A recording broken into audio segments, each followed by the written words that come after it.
கோபுரம் டிவி நேயர்களுக்கு இனிய வணக்கம். இன்று பிறந்தநாள் காணும் மற்றும் மணநாள் காணும் அத்துணை சகோதர சகோதரிகளுக்கும் எங்களது இனிய வாழ்த்துக்கள். பாபாவின் ஆசிகளோடு பல்லாண்டு காலம் நீங்கள் எல்லா வளங்களும் செல்வங்களும் பெற்று நலமுடன் வாழ வாழ்த்துகிறோம். பாபா அழைக்கிறார். அவரின் பொன்மொழிகளை கேட்பதற்காக, நம் பிரச்சனைகளை தீர்த்து வைக்கும் அற்புதமான கூட்டு பிரார்த்தனை செய்வதற்காக, மேலும் மனம் ஒருநிலைப்படவும் மனம் அமைதி பெறவும் அற்புதமான தியானம் செய்யவும் பாபா அழைக்கிறார். பாபா நம் கரங்களை பிடித்து அழைத்துச் சென்று அற்புதம் நிகழ்த்தவிருக்கிறார். வாருங்கள், பாபாவின் பொன்மொழிகளை தரிசனம் செய்வோம். அன்பு குழந்தையே, ஒரு நாள் போவது ஒரு யுகமாக தெரிகிறது என்று புலம்புகிறாயே. நான் இதுவரை எத்தனை யுகங்களை பார்த்திருக்கின்றேன். எத்தனையோ பேர் வந்தார்கள், எத்தனையோ பேர் போனார்கள். அவர்களில் பலர் இப்படித்தான் உன்னை போல புலம்பித் தவித்தார்கள். சிலர் மடிந்து போனார்கள், சிலர் எதிர்த்து போராடினார்கள். எல்லாம் முடிந்து அவர்கள் வேறு ஜென்மம் எடுத்து கழித்தார்கள். இனி வருபவர்களுக்கும் இதுதான் நிலைமை. நீ தோல்விகளையும் கஷ்டங்களையும் கண்டு ஓடி ஒளியாதே. தைரியமாக எதிர்த்து நின்று போராடு. இந்த ஜென்மத்தின் கடமைகள் அனைத்தையும் இந்த ஜென்மத்திலேயே முடித்துவிடு. எதிர்வரும் கஷ்டங்களை ஏற்று போராட மனதை பக்குவப்படுத்து. முடியாத போதெல்லாம் சாய்ராம் சாய்ராம் என்று மனதிற்குள் உச்சரித்து கொண்டே இரு. என்னை கும்பிடுவதற்கு வழியை தேடி அலையாதே. நான் அந்தர்யாமியாக உன் உள்ளத்திலேயே குடியிருந்து வருபவன்தான். எனக்கு சடங்கு சம்பிரதாயங்களோடு தான் பூஜை செய்ய வேண்டும் என்று நினைக்காதே. எப்போதும் என்னை நினைத்து கொண்டிருந்தாலே போதும். அப்போது என் பலம் உனக்குள் ஊடுருவி உன் கஷ்டங்களை தவிடுபொடியாக்கிவிடும். உனக்கு எதிராக செயல்படுபவர்களையும் உனக்கு எதிராக துன்பம் விளைவிக்க நினைப்பவர்களையும் நிர்மூலமாக்கிவிடும். உனது விருப்பங்கள் நிறைவேற பிரார்த்தனை செய். வெறும் பிரார்த்தனையினால் உனது பிரச்சனைகள் முடிவுக்கு வரும். உன் அப்பா சாய் இருக்கிறேன், கவலைப்படாதே. ஓம் சாய்ராம். பாபாவின் அற்புதமான பொன்மொழிகளை தரிசனம் செய்தோம். அடுத்த நிகழ்வு கூட்டு பிரார்த்தனை. நம் மனநலன் சார்ந்த பிரச்சனைகளுக்காகவும் உடல் நலன் சார்ந்த பிரச்சனைகளுக்காகவும் மற்றும் நம் அனைத்து விதமான பிரச்சனைகளுக்காகவும் சாய்நாதரிடம் கூட்டு பிரார்த்தனை செய்வோம். வாருங்கள், இந்த அற்புதமான கூட்டு பிரார்த்தனையை செய்வோம். பிரார்த்தனாஷ்டகம். 8 பிரார்த்தனைகள். சாந்தமான மனம் கொண்ட சாயிநாதரே, அறிவின் சிகரமே, அன்புள்ளம் கொண்டவரே, கருணை கடலே, உண்மையின் இருப்பிடமே, மாயை என்னும் இருளை அகற்றுபவரே, ஜாதி மத பேதங்களுக்கு அப்பாற்பட்டவரே, எங்களின் புரிந்து கொள்ளும் திறமைக்கு அப்பாற்பட்டவரே, அன்பின் இருப்பிடமே, ஷீரடி வாழ் இறைவனே, என்னை காப்பாற்றும், என்னை காப்பாற்றும். ஞான சூரியனே, ஞானத்தை வழங்குபவரே, பக்தர்களின் மனங்களில் உலவிடும் பரமஹம்சரே, அனைத்து நன்மைகளுக்கும் காரணமானவரே, தங்களை சரணடைந்தவரை காப்பவரே, படைக்கும் தொழில் புரியும் பிரம்மாவும் காக்கும் கடவுளான விஷ்ணுவும் நீங்களே. 3 உலகங்களையும் யுகங்கள் முடிவில் தன்னுள் ஐக்கியமாக்கிக் கொள்ளும் ருத்திரனும் தாங்களே. நீங்கள் இல்லாத இடம் இந்த பூமியில் ஏது? எல்லாம் அறிந்த இறைவன் நீங்கள். எங்கள் எல்லோரின் இதயங்களிலும் வசிப்பவரும் நீங்களே. எனது எல்லா குற்றங்களையும் மன்னிக்க வேண்டும் என்று வேண்டி கேட்டுக்கொள்கின்றேன். அலை அலையாய் தொடர்ந்து வரும் சந்தேகங்களையும் மனமயக்கங்களையும் போக்குவீராக. நீங்கள் கோமாதா, நான் பிறந்த இளங்கன்று. நீங்கள் சந்திரன், நான் சந்திரகாந்த கல். தங்கள் பாதங்கள் கங்கை நதி. பணிவுடன் இந்த தாசன் உங்கள் பாதங்களில் தலை வணங்குகிறேன். உங்கள் கைகளை என் தலைமீது வைத்து ஆசை கூறுங்கள். என் கவலைகளும் துன்பங்களும் பறந்தோடட்டும். இந்த கணு தங்களின் தாசன். இந்த 8 துதிகளையும் கூறி நான் உங்களை சாஷ்டாங்கமாக நமஸ்கரிக்கின்றேன். எனது பாவங்கள், துன்பங்கள் மற்றும் ஏழ்மை நிலை இவை யாவும் உடனடியாக விலகி ஓடட்டும். ஓம் சாய்ராம், ஓம் சாய்ராம், ஓம் சாய்ராம். அற்புதமாக கூட்டு பிரார்த்தனை செய்தோம். பாபா நம்முடைய கோரிக்கையை ஏற்று நிச்சயமாக நமக்கு அற்புதங்களை செய்வார் என்பது சத்தியம்.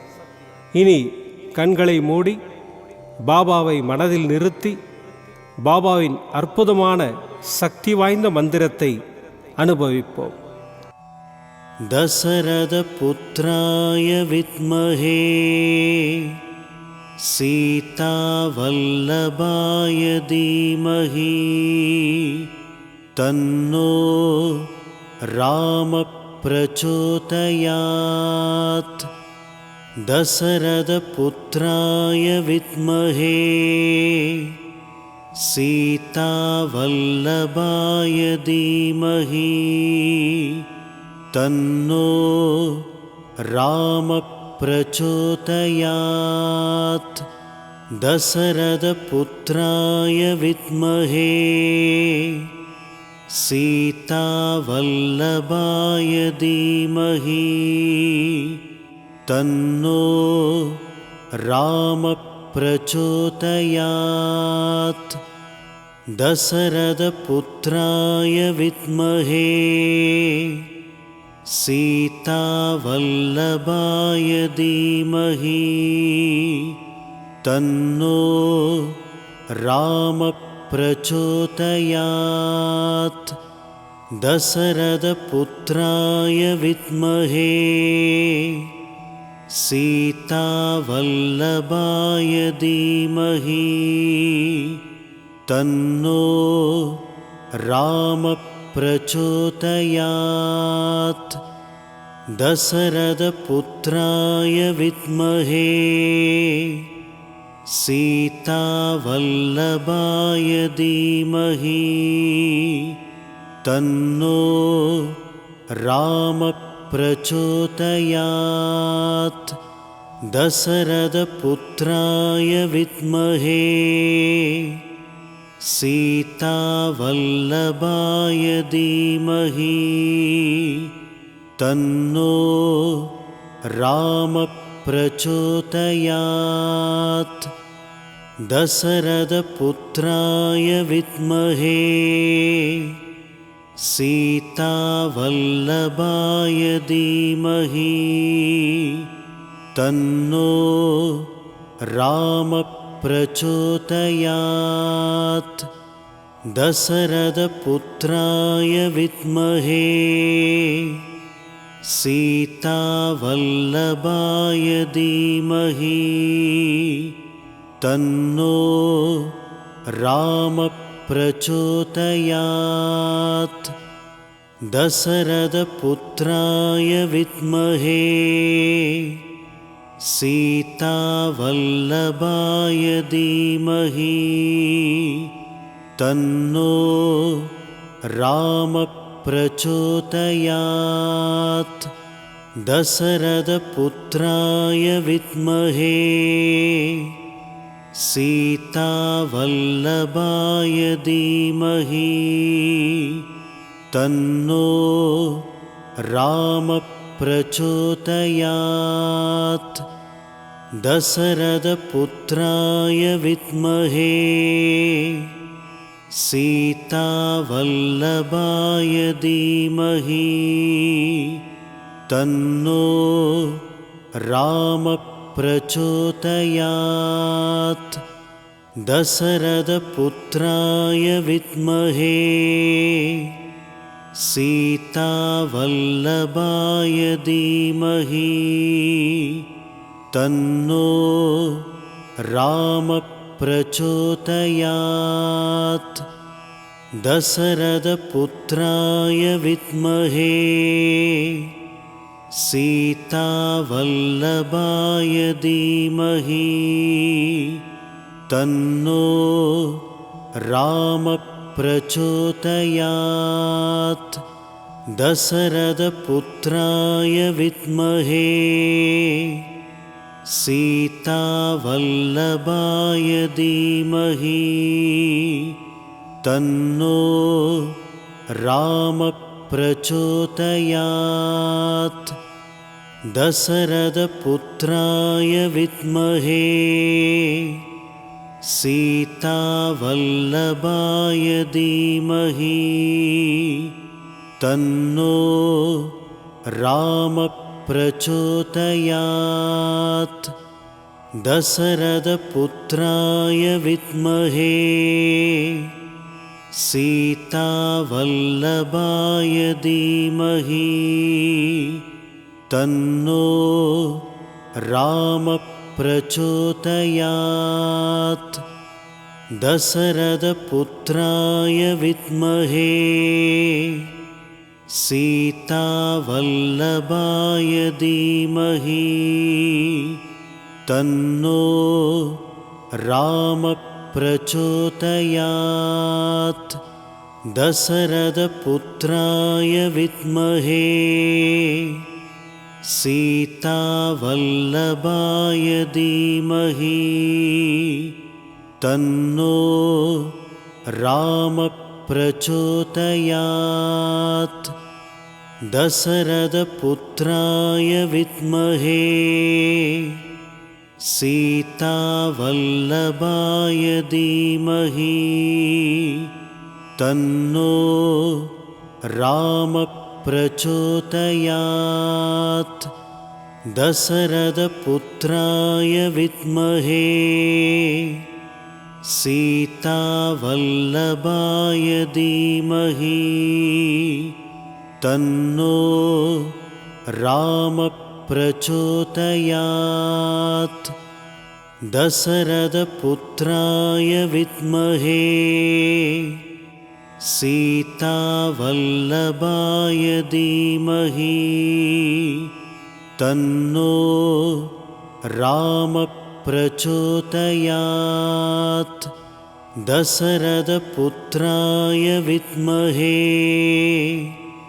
सीतावल्लभाय धीमहि तन्नो रामः प्रचोदयात्। दशरथपुत्राय विद्महे सीतावल्लभाय धीमहि तन्नो रामः प्रचोदयात्। दशरथपुत्राय विद्महे सीतावल्लभाय धीमहि तन्नो रामः प्रचोदयात्। दशरथपुत्राय विद्महे सीतावल्लभाय धीमहि तन्नो रामः प्रचोदयात्। दशरथपुत्राय विद्महे सीतावल्लभाय धीमहि तन्नो रामः प्रचोदयात्। दशरथपुत्राय विद्महे सीतावल्लभाय धीमहि तन्नो रामः प्रचोदयात्। दशरथपुत्राय विद्महे सीतावल्लभाय धीमहि तन्नो रामः प्रचोदयात्। दशरथपुत्राय विद्महे सीतावल्लभाय धीमहि तन्नो रामः प्रचोदयात्। दशरथपुत्राय विद्महे सीतावल्लभाय धीमहि तन्नो रामः प्रचोदयात् दशरथपुत्राय विद्महे सीतावल्लभाय धीमहि तन्नो रामः प्रचोदयात्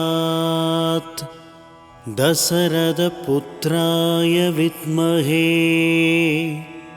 सीतावल्लभाय धीमहि तन्नो रामः प्रचोदयात् दशरथपुत्राय विद्महे सीतावल्लभाय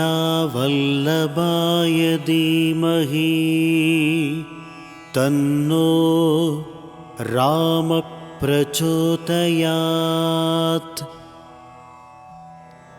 மீண்டும் நாளை காலை இந்த அற்புதமான பாபா அழைக்கிறார் நிகழ்ச்சியில் சந்திப்போம்.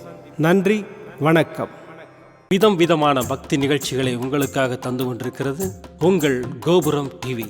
உங்களுக்கு பிடித்த நிகழ்ச்சிகளை லைக் செய்யுங்கள், உங்களுக்கு பிடித்த மாணவர்களுக்கு ஷேர் செய்யுங்கள். மேலும் சப்ஸ்கிரைப் செய்வதோடு மட்டுமல்லாது அருகில் இருக்கும் பெல் பட்டனை கிளிக் செய்து கோபுரம் டிவி நிகழ்ச்சிகளை உடனுக்குடன் தெரிந்து கொள்ளுங்கள். மற்றும் ஒரு மகிழ்ச்சியான செய்தி, கோபுரம் டிவி ஆப்பை கூகுள் பிளே ஸ்டோரில் ஃப்ரீ டவுன்லோட் செய்து கோபுரம் டிவி நிகழ்ச்சிகளை தொடர்ந்து கண்டுகளியுங்கள். பாருங்கள், ரசியுங்கள், பரவசமடையுங்கள். gopuramtv.com. பக்திமயம்.